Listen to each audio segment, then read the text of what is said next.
I'm monitoring, because I'm, at the time, my duty and my collateral, one of my collateral duties is the MSG program as a first tour agent. Door opens up, post one is standing there, I'll never forget this, and he motioned for me to come over. He had something to tell me, so he comes over,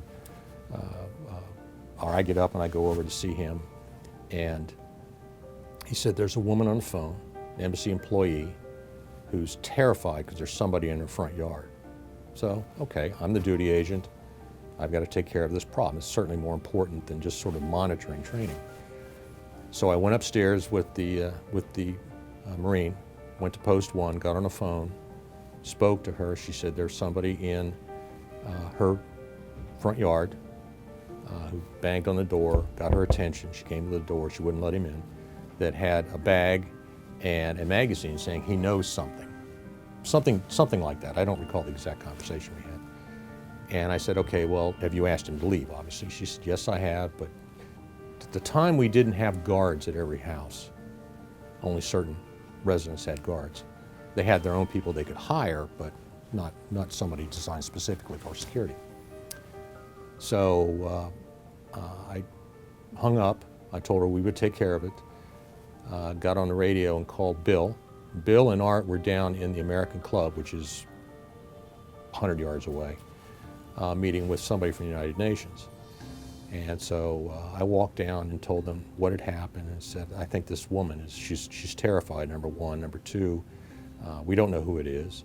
He does not appear to be armed, but he's nervous, scared, he's frantic too. He's just as bad as she is. So Bill and I went out to the house, walked through the front gate, and sure enough, there was this individual standing there, and he was pacing. I'll never forget this. And we walked up to him and introduced ourselves, and Bill being the senior ARSO, I guess at the time, took control of the interview and the individual, and I stood back as sort of a backup, sort of off to the side, just in case he was not there with good intentions. So he insisted on talking to us in an area that was not so public, because the walls that around the housing compound at the time were fairly low. We went to the back of the house, went into their greened-in porch that was down one level, sort of like a basement level. And that's when he told us that he knew where this particular person was. And he had a Newsweek Time in his possession, and he pointed to the picture that was inside up Periscope, which will tell which magazine it was, of Yusuf. He says, I know where he is. Anytime we got information related to that individual, to Ramzi Yusuf, we took it seriously. We followed up as best we could. 9 times out of 10, and there had been 9 times or so before this, it had been nothing. This 10th time, we were very fortunate.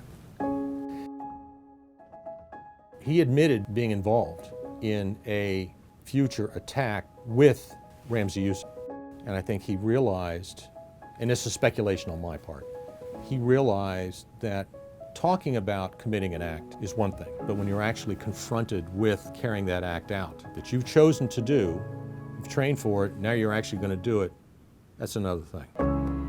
So I think at the very end, he was first off afraid he was going to get caught, and I think maybe his second, third, fourth reason was, I don't want to have any part of this.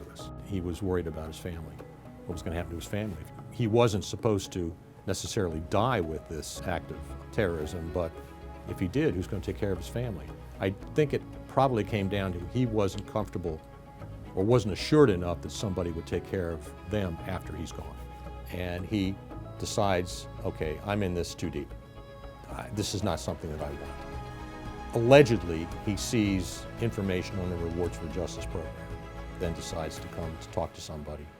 The only thing he knows to do is to go to an American employee's home out in town instead of trying to go to the embassy and try to sort of circumvent the embassy security to be able to meet with somebody to tell his story.